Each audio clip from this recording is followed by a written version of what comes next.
I'd like to leave you with questions that you should ask your IT team or your IT provider.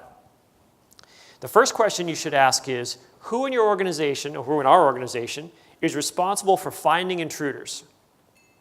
You can have a CISO, you can have security staff, they can do compliance, whatever it is. But if you don't have someone whose job it is to find intruders, that could be a problem. Because I know security is a shared problem, but at the end of the day, somebody's job has to be, it's just like sales, right? Somebody's job has to be getting sales. I mean, everyone's trying to help with sales, but if you don't have salespeople, well, it's going to be tough. So you need someone whose job it is to find intruders. The second question is, if you find that person, you want to ask, how many bad things happened to us over the last year?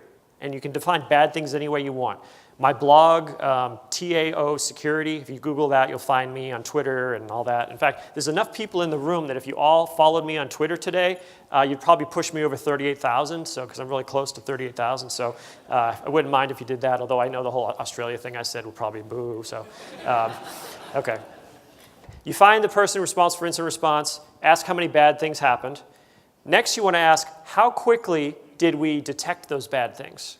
What was the time from detection, or from the bad thing happening to detection? And then you want to ask, how much time elapsed from when we detected it to when we contained it? So it went from being a problem to not being a problem. Those numbers, I think, are one of the few things that you can track at any level, government-wide, small organization. And you want to have the number of bad things go down per year, and you want the times to go down. You want to become fast, have fewer bad things, and be faster and faster. Those are the few things that you can use to sort of score the game and to figure out how well you're doing. And if you don't feel like you know what's going on in your organization, get some help.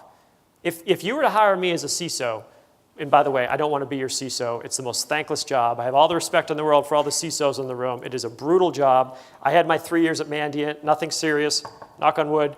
So I'm not doing that again. But if you were to hire me as your CISO, the very first thing I would do is hire somebody to go in and find out who's already inside your organization. And if you get a clean bill of health, that's wonderful. If you don't, you know where your priorities are. Get those guys out of there.